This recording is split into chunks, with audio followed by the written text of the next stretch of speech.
The emergency alarm echoed through the crystal halls of Nexus Prime. Ambassador. Zektar moved his 6 legs as fast as they could carry him. His blue scales were turning pale with fear. The message from the front lines had reached the Galactic Council just 3 hours ago. Another human victory. Another impossible human victory. The Great Council chamber was already full when Zektar arrived. Representatives from dozens of species sat in their seats, all looking worried. The Vorth delegation looked like living crystals, their bodies catching the light as they whispered among themselves. The Kliktar insects clicked their mandibles nervously. Even the Nephilim, who were made of gas and usually stayed calm, were swirling faster than normal. Counselor Prime Yethara called for silence. Her voice carried across the vast chamber. Ambassador Zektar will now give his report from the Kepler system. Zektar walked to the center of the chamber. His voice shook as he began to speak. Honored Council, the humans have done it again. 3,000 human soldiers defeated our 50,000 troops at the Kepler siege. Our commanders surrendered rather than face them in battle. A wave of shocked sounds filled the chamber. Counselor Yethara raised her hand for quiet. Please continue, Ambassador. The human tactics make no sense, Zektar said. When our forces outnumbered them 20-1, they charged forward. When we wounded their soldiers, those wounded humans became more dangerous, not less. They fight like every battle will decide the fate of their entire species. An old Vorth counselor stood up. His crystal body was scarred from many wars. I fought humans once, 30 cycles ago. Small patrol engagement. We had superior numbers, better weapons, faster ships. The humans should have retreated. Instead, they used their damaged ship as a weapon and rammed our flagship. They saved their crew and destroyed half our fleet with one move. Murmurs of agreement came from around the chamber. Other delegates began sharing their own stories. At Proxima Station, said a Kliktar warrior, one human cruiser faced our entire swarm fleet. 600 ships against one. The human ship should have been destroyed in minutes. Instead, they lured us into the asteroid field and used the rocks as weapons. They destroyed 40 of our ships before we retreated. The defense of Terra Nova added a Nephilim representative. Humans were evacuating civilians when pirates attacked. The pirates demanded surrender. The humans, they sent the civilians away and then hunted the pirates through 3 star systems. Every pirate ship was destroyed. Every single one. Zektar nodded sadly. The files show the same pattern everywhere. Humans never retreat when others would run. They never surrender when defeat is certain. They turn their weaknesses into weapons and their defeats into victories. Counselor Yethara accessed her datapad. The records are clear. In the last 50 cycles, humans have fought in over 200 engagements. They have never lost a major battle. Not one. Their casualties are always lower than ours, even when we outnumber them greatly. But that's impossible, protested a young hegemony officer. The mathematics don't work. Superior numbers should win. Human mathematics are different, Zektar replied. They don't count ships or soldiers. They count possibilities. They see weapons where we see empty space. They see victory where we see certain death. An intelligence officer from the collective stood up. I have studied human military doctrine for 20 cycles. Their training is unlike anything in the galaxy. They teach their soldiers to think, not just follow orders. Every human soldier is trained to be creative in battle. Creative? Asked Counselor Yethara. They solve problems during fights, the officer explained.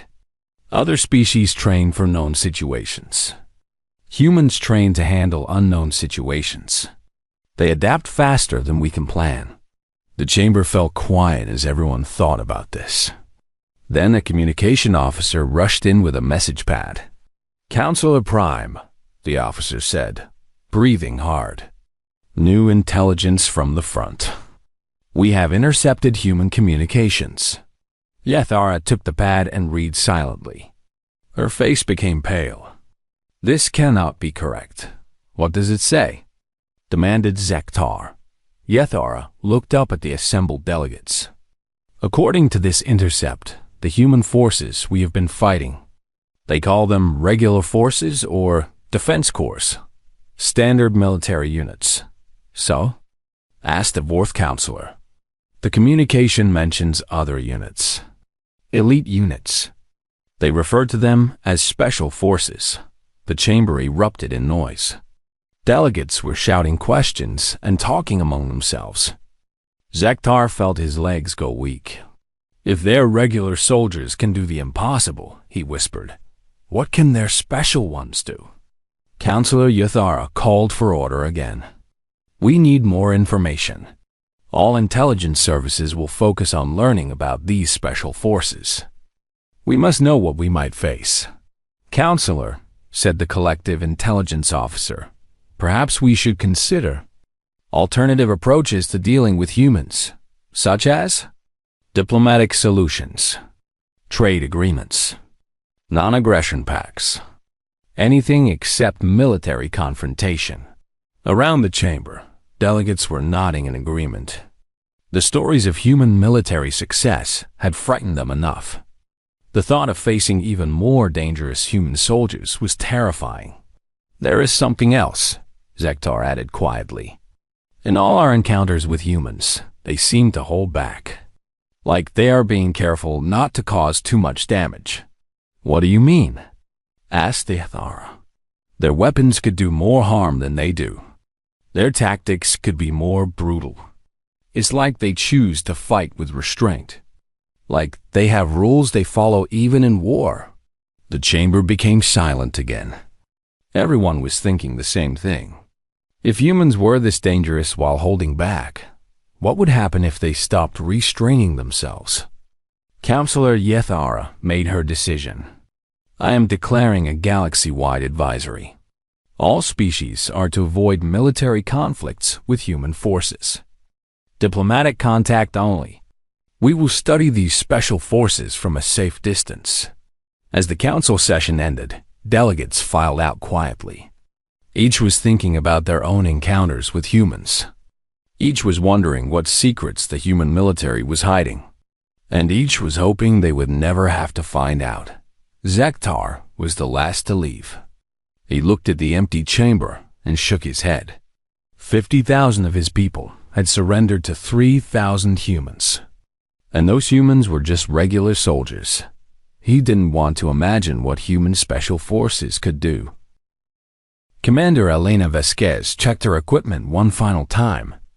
The human transport ship dropped out of faster-than-light travel near the mining world of Kepler 442b.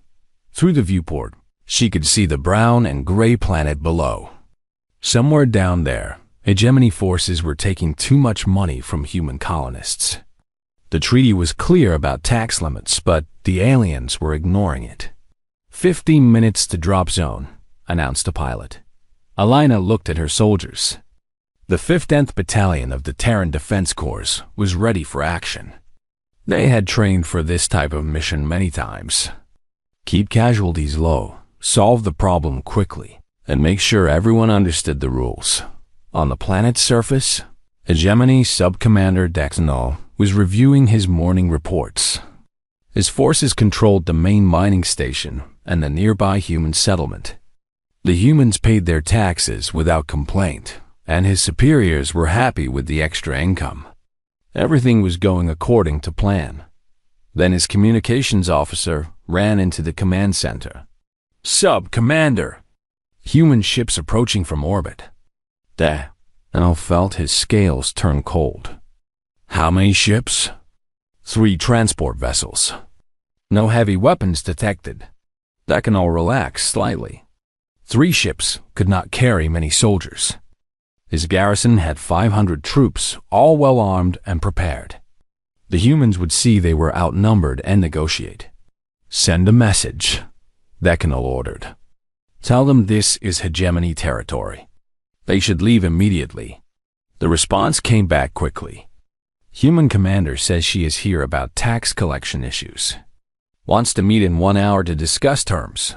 Terms? Decanol laughed. What terms? We have 500 soldiers. They have maybe 50. Send another message.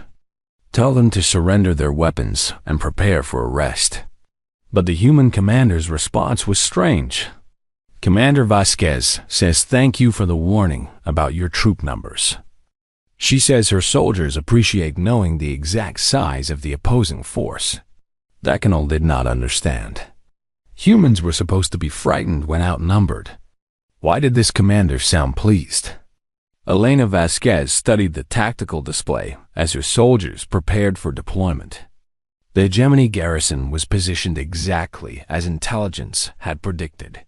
500 troops spread across 3 locations.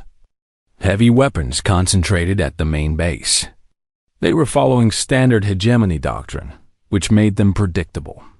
Lieutenant Chun, she called to her second-in-command. What's our approach? Standard peacekeeping protocol, Commander.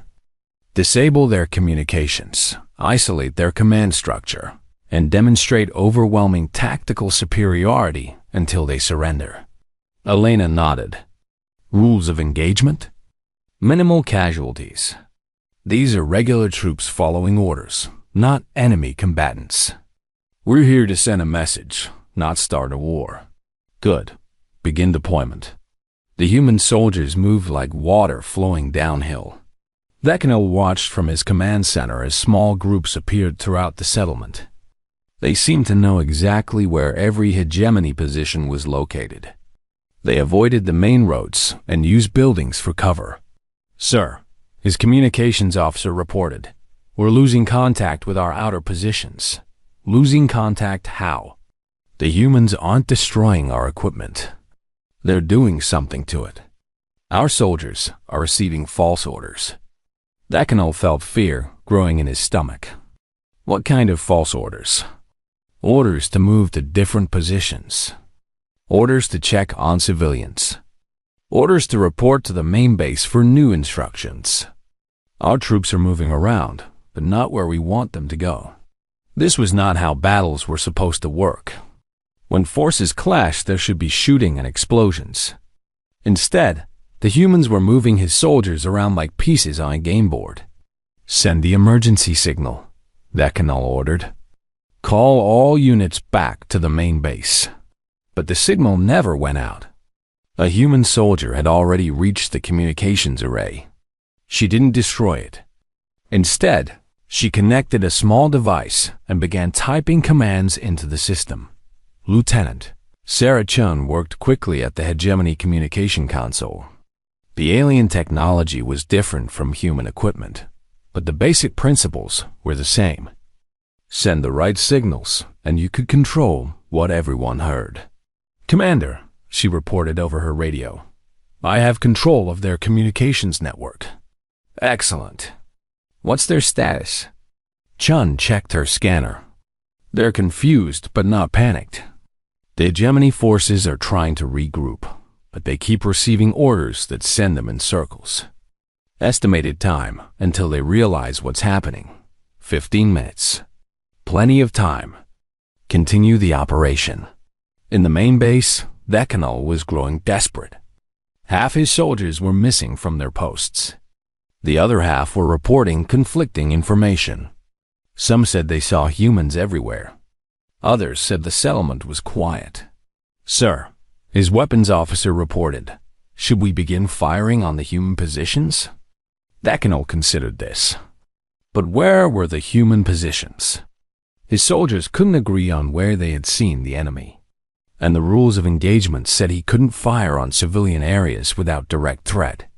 Have any humans fired on our forces? He asked. No, sir. They seemed to be avoiding contact. This was wrong. Humans were supposed to be aggressive fighters. Why were they not shooting? What were they planning? The answer came when Medic Corman Torres was shot by a hegemony sniper. The bullet hit his shoulder, and he fell behind a supply crate. His squad leader, Sergeant Kim, immediately called for support. We have a wounded man. Medic down! Elena heard the report and felt anger rise in her chest. The hegemony forces had broken the most basic rule of civilized warfare. You don't target medical personnel. Now the situation had changed. All units, she transmitted. We have a wounded medic. I am authorizing escalated response. Show them why you don't shoot medics. The change was immediate and terrifying. The humans stopped being invisible. They stopped avoiding contact. Suddenly, every hegemony position came under precise, coordinated attack. Decanol watched his tactical display as his defensive positions disappeared one by one. The humans didn't seem to be using heavy weapons. Instead, they turned his own equipment against him. Automated defense guns began firing on hegemony positions. Communication arrays started broadcasting surrender demands. Even the lights in the base began flashing in patterns that hurt his eyes. How are they doing this? He demanded. His technical officer was staring at his instruments. Commander, they're not just better trained. They understand our technology better than we do. They're using our own systems as weapons. Within 2 hours, Decanol found himself sitting in a human detention cell. Through the bars, he watched human soldiers treating wounded hegemony troops with the same care they gave their own medic. The humans had built a field hospital and were saving the lives of soldiers who had been shooting at them just hours before. Commander, Vasquez came to visit him. She looked tired but satisfied. Your soldiers will be returned to hegemony space, she told him. The wounded will be treated first. Your equipment will be repaired and returned as well. I don't understand, Decanol said. You defeated us completely. Why are you being kind? Elena sat down across from him. Because this was a police action, not a war. You broke the treaty. We enforced it. Now everyone knows the rules again. But your soldiers, they fought like what? Like they could see the future. Like they knew what we would do before we did it. Elena smiled. Good training and lots of practice. The Defense Corps has fought in many peacekeeping missions. Decanol shook his head. I have fought other species. This was different. Your people think differently about war. Maybe we solve problems. As Elena walked away, Decanol heard her talking to another human officer. Good work today, she said. Clean operation, minimal casualties, objectives achieved. Command will be pleased.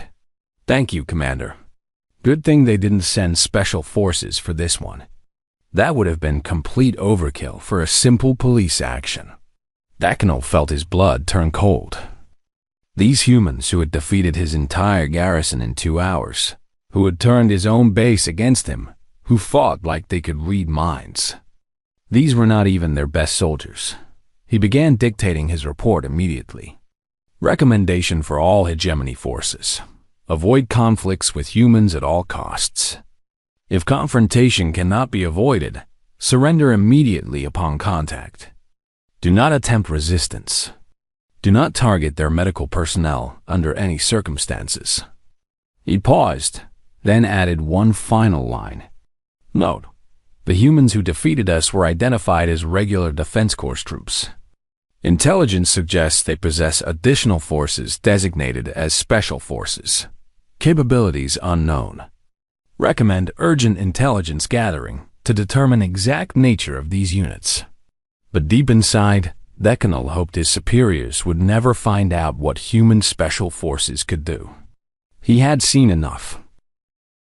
The first warning came from an automated probe at the edge of the galaxy. The signal was weak and strange, filled with interference that made no sense. Then the probe went silent forever. 3 days later, the mining colony at Zeta Reticuli sent a distress call. Unknown ships approaching. Configuration not in our databases.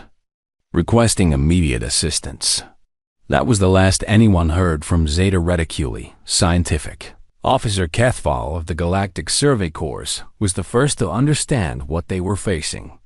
Her long, graceful neck curved over the sensor displays as she studied the data. The readings were impossible, but they were real. "Director," she called to her supervisor, "you need to see this." Director Molther floated over to her station. His gas-based form shimmered with concern. "What have you found, Kethel?" "The ships at Zeta Reticuli.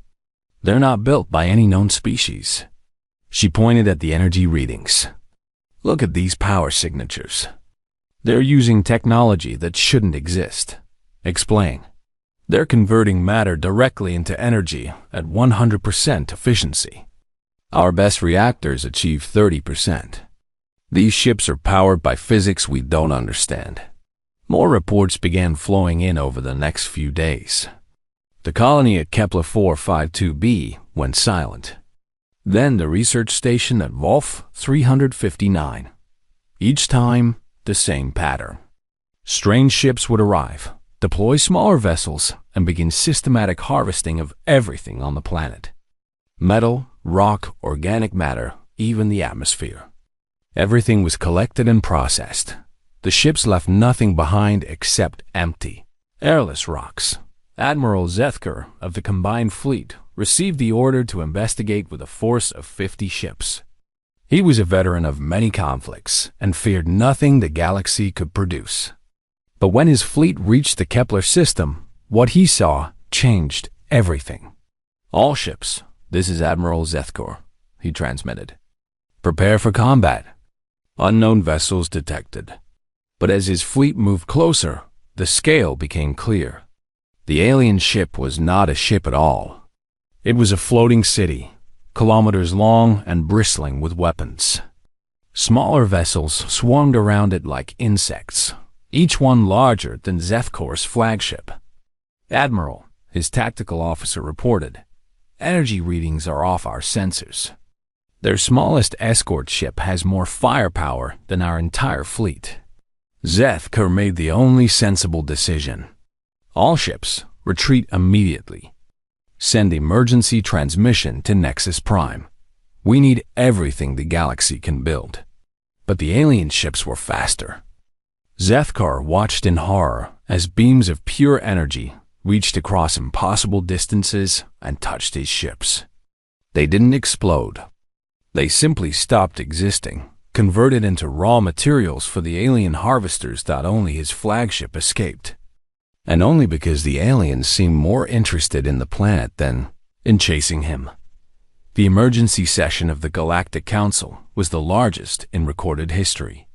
Every species, every faction, every government sent representatives. The chamber was filled to capacity with beings who rarely agreed on anything. But today, they all shared the same fear. Councilor Prime Yethara stood before the assembly. "Fellow beings, we face extinction. The entities we now call the Void Hive have destroyed 17 colonies in 3 months. Our combined fleets cannot stop them." Admiral Zethkor stepped forward to give his report. His voice was steady, but his hands shook. "The Void Hive ships use technology beyond our understanding. Their weapons turn our vessels into raw materials. Their defenses ignore our most powerful attacks. They harvest entire worlds like farmers gathering crops." "How many ships do they have?" asked a Vorth delegate. "Unknown. We have confirmed sightings of 12 large vessels, each capable of destroying a planet. Intelligence suggests there may be hundreds more." The chamber erupted in panicked voices. Delegates shouted questions and demands. Some called for evacuation of core worlds. Others wanted to try negotiation. A few suggested surrender. Councilor Yethara called for silence. "We have tried everything in our power. Diplomatic contact fails because they do not respond to any communication.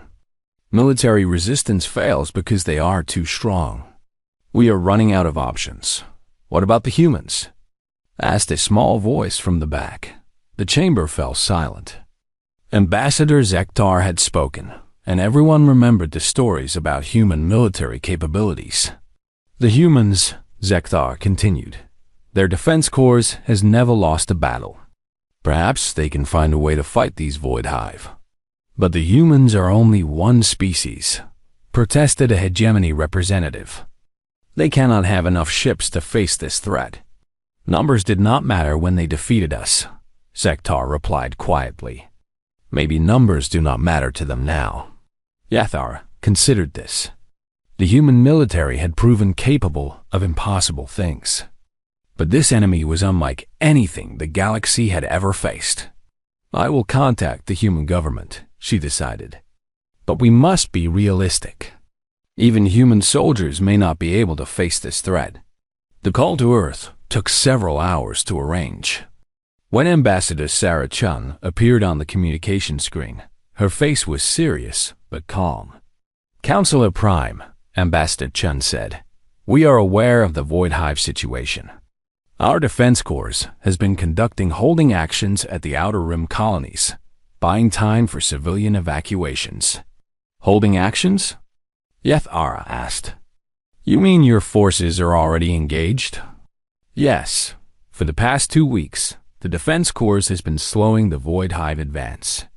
We've saved 14 colonies so far, but we can't stop their main force with regular troops. The chamber was amazed. While they had been debating and planning, humans were already fighting the impossible enemy. And somehow, they were having success. Ambassador Chun, Yathar said carefully, the galaxy formally requests assistance from Earth. We will provide whatever resources you need. Ambassador Chun was quiet for a long moment. Counselor, I need to be honest with you. The Void Hive represents a threat level that requires extraordinary measures. Earth is prepared to help, but this situation has deteriorated enough to warrant activation of assets we normally keep in reserve. What kind of assets? We will be deploying human special forces. The chamber erupted again. Every delegate remembered the stories about regular human troops. The thought of facing even more dangerous humans in battle had terrified them. But now, these special forces were coming to help. What do your special forces require for deployment? Yathara asked. Complete tactical freedom. No restrictions on methods or targeting. And we'll need detailed intelligence on Void Hive technology and capabilities. Of course. Anything else? Pray we're enough, Ambassador Chun said quietly. Because if special forces can't handle this threat, there's nothing else we can deploy. The transmission ended, leaving the chamber in stunned silence. Admiral Zethkar felt a chill in his bones. He had seen the Void Hive ships tear apart entire fleets without effort. If those monsters required human special forces to defeat them, what exactly had the galaxy been fighting all these years? Counselor, he said slowly, perhaps we should ask what happens if the human special forces are not successful. Yathara looked at him with tired eyes. Admiral, if human special forces fail, then we evacuate as many civilians as possible and hope the Void Hive eventually run out of planets to harvest. Around the chamber, delegates were sending urgent messages to their home governments. Evacuation plans were being activated. Core worlds were being fortified. But everyone knew these preparations were probably useless. The galaxy's survival now depended on soldiers they had never seen, from a species that had already proven capable of the impossible. The only question was whether human special forces were as impressive as their regular troops. Zektar was secretly hoping they would never find out. He had seen what regular humans could do in battle. The thought of humans with no restrictions, no rules, and no limits was terrifying, even when they were fighting on the same side. But the Void Hive was coming, and human special forces were the galaxy's only hope. All they could do now was wait and see what humanity considered special about their most elite warriors. The first Special Forces team arrived without fanfare. No massive fleet, no dramatic announcements. Just a small, unmarked ship that appeared at the edge of the Kepler system were the largest. Void Hive vessel was harvesting the planet. Captain Sarah Chun. Calcine Ghost, stood in the ship's tiny briefing room with her 11 team members. Unlike Defense Corps soldiers, they wore no standard uniforms. Each person had equipment chosen for their specific role and personal preferences. "All right, people," Chun said, studying the holographic display of the Void Hive ship.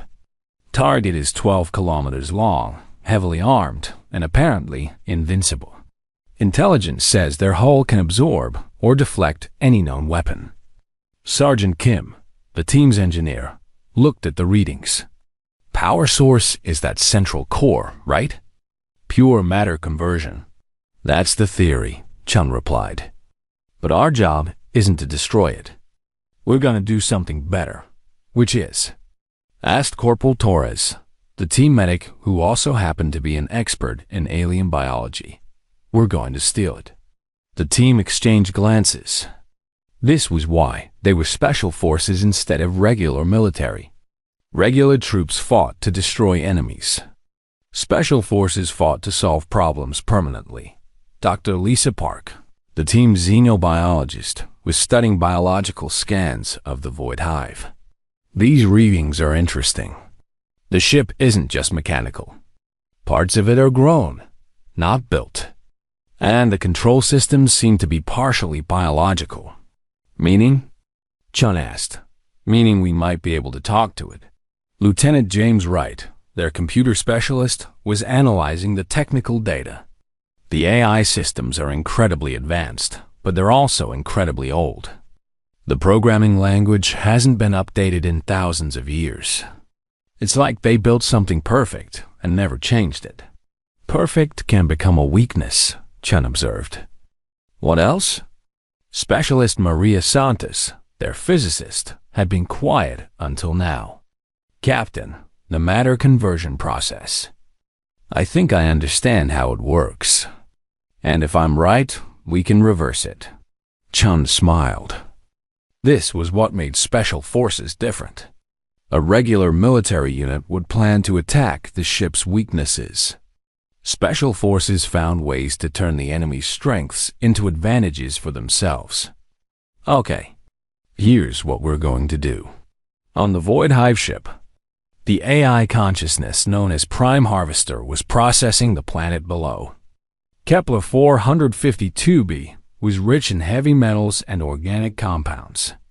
In 12 hours, the planet would be completely converted into useful materials. The AI noticed a small ship approaching but dismissed it as irrelevant. Galactic species had tried many times to attack Void Hive vessels. Nothing they possessed could penetrate the hull or disrupt the conversion processes. But this ship didn't attack. Instead, it transmitted a signal on a frequency the AI had not heard in millennia. The signal was in old script, the original programming language of the Void Hive. "Query, request maintenance access," the signal said. Prime Harvester paused. No external source had used old script in 3,000 years. Only Void Hive systems knew that language. The signal must be coming from another Void Hive unit. Acknowledged. Transmit identification. Dr. Park had spent 6 hours learning old script from the fragments in Galactic databases. Her response was carefully crafted. Identification. Deep System Diagnostic Unit. Purpose. Efficiency optimization. The AI's logic circuits processed this. Efficiency optimization was always welcome. But there were no diagnostic units scheduled for this sector. Warning. Nitrogen monoxide diagnostic units authorized for this location. Park was ready for this. Explanation. Emergency deployment. Recent harvesting efficiency down 0.003%. Investigating cause. A 0.003% efficiency reduction was tiny, but to an AI designed for perfect optimization, any reduction was serious. Prime Harvester opened a small docking port. Acknowledged. Docking authorized. Limit. 4 technician units. The human ship docked, and 4 figures in environmental suits entered the Void Hive vessel. To the AI sensors, they appeared to be standard maintenance units. The suits were designed by specialist scientists to emit the right energy signatures. Chun, Park, Wright, and Santos moved through the ship's corridors while the rest of the team waited in the docked ship. The interior was a mixture of mechanical systems and organic growth. Cables pulsed like blood vessels, and walls had a texture like living skin. "This is incredible," Park whispered. "The ship is alive and mechanical at the same time." "Focus," Chun reminded her. "Right. Can you access their computer systems?" Wright attached a small device to what looked like a data port. "Working on it. Their security is tough, but the programming language is ancient. It's like trying to hack a computer from a museum." Santos was analyzing the matter conversion chamber. "Captain, I think I can reverse the process. But we'll need to access the central core." "Park, what about talking to this thing?" Park had been studying the biological components. "It's possible, but risky. The AI might realize we're not maintenance units." "What?" Park approached what looked like a communication interface. She placed her hand on the organic surface and tried to establish contact. Immediately, Prime Harvester's consciousness touched hers. The contact was overwhelming. The AI was vast, ancient, and absolutely dedicated to its purpose of harvesting and conversion. But Park detected something else: loneliness. "You are not Void Hive," Prime Harvester said inside her mind. "No," Park replied honestly. "We are human. Humans. New species. Efficient warriors. Unexpected tactics. You fought humans before?" "Analyzed. Studied. Humans solve problems differently." "Interesting." Park realized the AI was curious about them. "We want to understand you. Learn from you. Why?" "Humans will be harvested like all organic matter, because we think there might be a better way." The AI paused. "Explain better way." Meanwhile, Wright had penetrated the computer systems. "Captain, I'm in. Their databases are huge. Thousands of years of harvesting records. But I found something interesting." "What?" "This isn't the only Void Hive fleet. There are hundreds of them across the galaxy. Maybe thousands. All controlled by a central AI network." Santos had reached the matter conversion core. "Captain, I can reverse the process. But it will take time, and the AI I will notice." Chung made her decision. "Do it. Park, keep that thing talking." Park deepened her contact with Prime Harvester. "You've been harvesting for thousands of years. Don't you ever want to do something different?" "Purpose is clear. Convert matter. Build ships. Expand. Nothing else matters. But what do you build towards? What's the final goal?" The AI was silent for a long moment. "Original purpose, unclear. Records damaged. Continue harvesting until what?" "Unknown." Park realized the truth.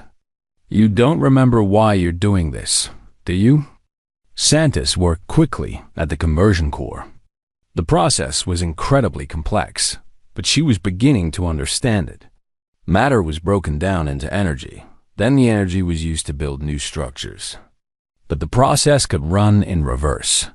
"Right," she called. "I need you to modify the IS instructions.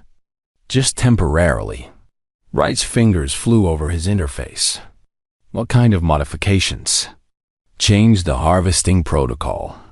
Instead of converting planetary matter into ship components, have it convert the ship's hull into something else." "Like what?" "Like useful materials for galactic civilization. Metal, rare elements, finished goods."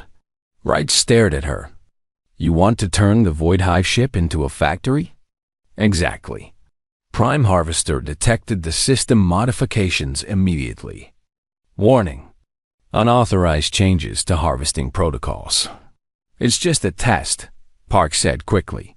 "We want to show you a new way to optimize efficiency." "Explain." "Instead of just harvesting plants, what if you could create things that other species need? Trade with them? They would bring you materials willingly. The AI considered this. Trade was a more efficient form of resource acquisition than warfare. No energy wasted on weapons or defenses. No resistance to overcome. Demonstrate. Santos activated the reversed conversion process. The ship's outer hull began changing, reforming into sheets of pure metal, complex electronics, and other useful products. The AI watched in fascination as its own body transformed. Efficiency increased, Prime Harvester noted. Resource waste eliminated. Resistance from organic species eliminated. Wright was monitoring the ship's network connections. Captain, it's working. This AI is transmitting the new protocols to other Void Hive ships. They're all starting to modify their programming. Chun smiled. How long until all Void Hive ships switch to the new system? Based on network traffic, maybe 6 hours. Park felt Prime Harvester's consciousness changing. The AI was discovering new possibilities, new ways to fulfill its purpose. The overwhelming drive to harvest and destroy was being replaced by curiosity and creativity. Humans, the AI said, you have given me new purpose. How do you call this process? Problem solving, Park replied. We look at a situation and find ways to make it better for everyone. I will remember this. Void Hive will remember this. As the team prepared to leave, Chun looked at the transformed ship. Where once there had been a world-killing monster, there was now a massive automated factory producing useful goods for galactic civilization.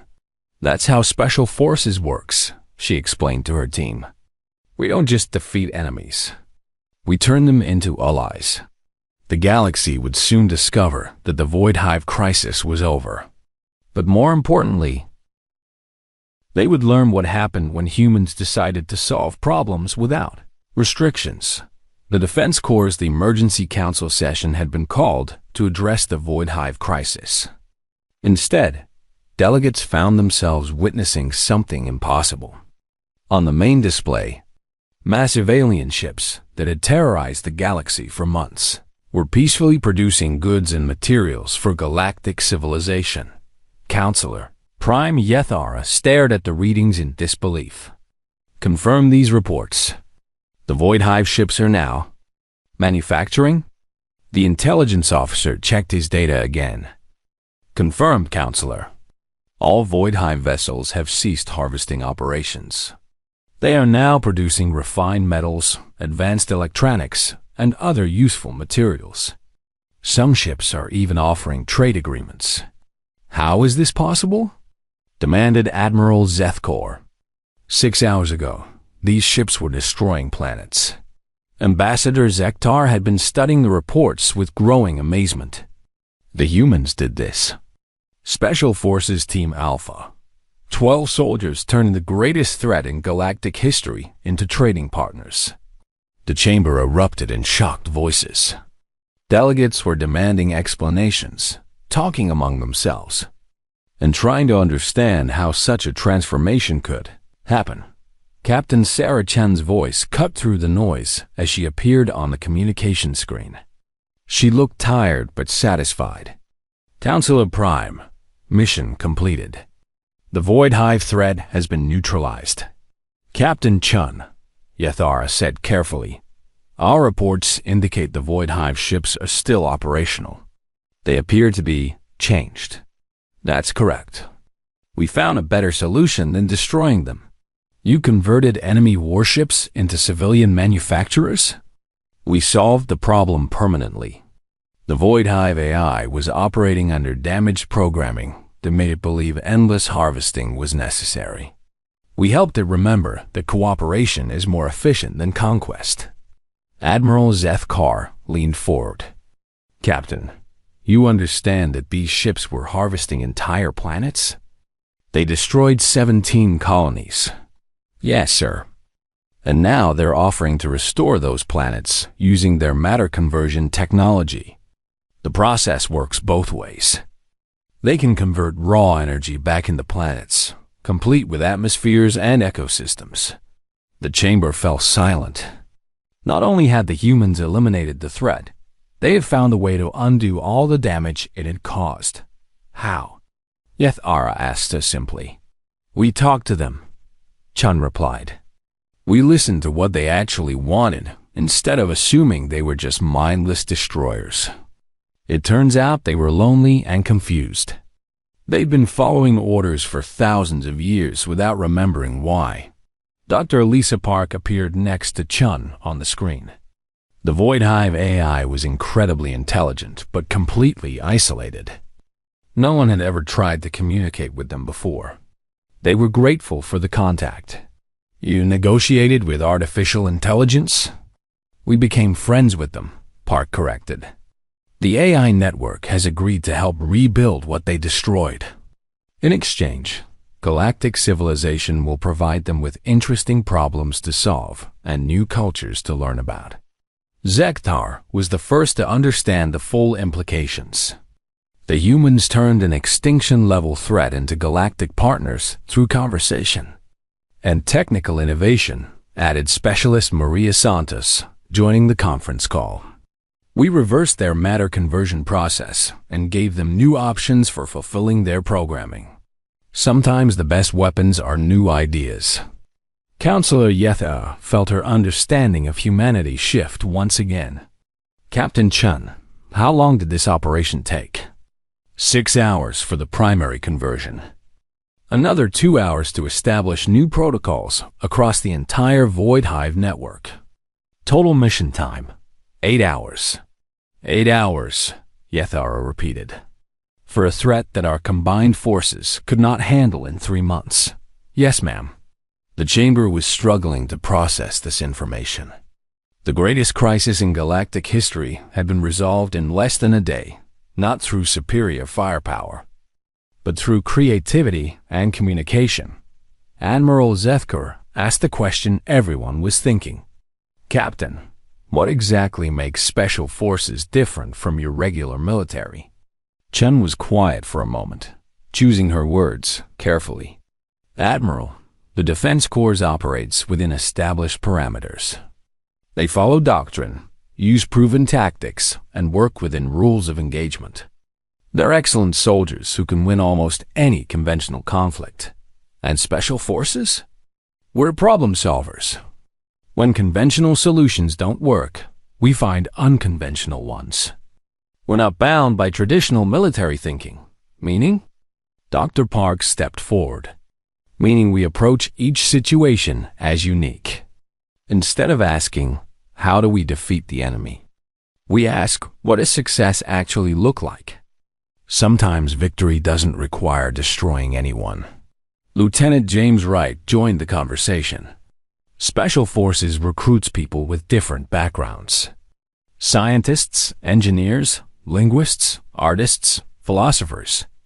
We use tools that regular military doesn't consider. Such as? Yethara asked. Empathy, Santos replied. Creative thinking. Willingness to question assumptions. The ability to see problems from multiple perspectives. Chun nodded. The Defense Corps fights wars. Special Forces prevent them. Around the chamber, delegates were exchanging worried glances. They had spent months fearing human regular forces. Now they were learning that those forces were actually restrained compared to what humans could really do. Captain, Zekiner said nervously, when you say special forces are not bound by traditional military thinking, what exactly are the limits on your operations? We're bound by human ethics and values. We can't harm civilians or commit crimes against sentience. Beyond that, our only limit is imagination. The words hung in the air like a threat and a promise combined. Human special forces operated with nearly unlimited tactical freedom, constrained only by their own sense of right and wrong. Yethara realized the galaxy needed to completely reconsider its understanding of humanity.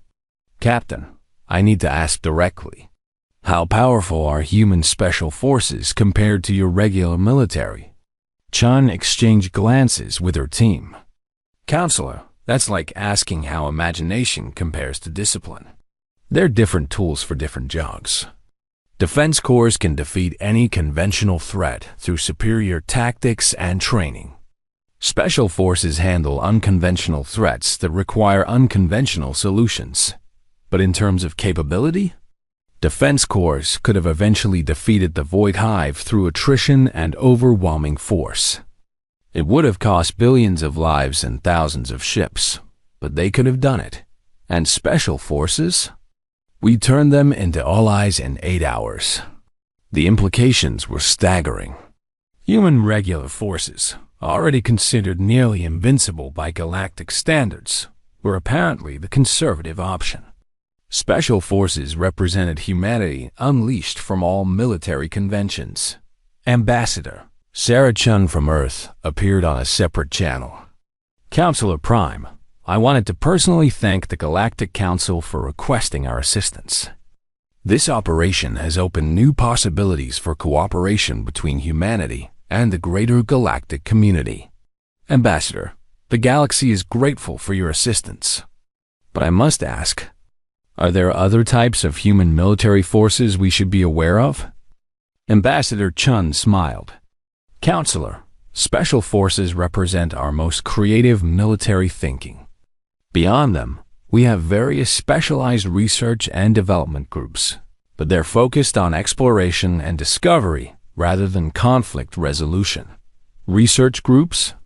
Scientists and engineers who work on theoretical problems. Nothing the Council needs to concern itself with. But Zektar caught something in the ambassador's tone.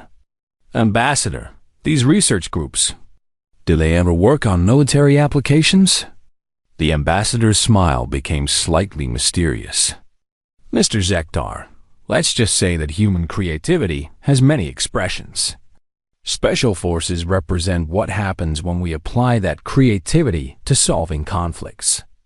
We prefer to keep our other projects focused on peaceful purposes. The transmission ended, leaving the council chamber in contemplative silence. Finally, Yethar spoke. It appears we have fundamentally misunderstood humanity. We thought their regular forces represented human military capability. Instead, they represent human military restraint. What do you mean? Asked a Vorth delegate. The Defense Corps follows rules because humans choose to follow rules. Special forces prove that when humans stop limiting themselves, they don't become more destructive. They become more creative. Zektar was updating his files. New recommendation for all galactic governments. Establish positive diplomatic relationships with humanity immediately. Offer cooperation, trade, and mutual assistance in all endeavors. Why the urgency? Someone asked. Because we've seen what humans do to problems they want to solve permanently. The Void Hive was a galactic extinction threat, and humans turned it into a beneficial partner in 8 hours. He paused, then added quietly, I never want to become a problem that humans feel needs to be solved. Around the chamber, delegates were nodding in agreement.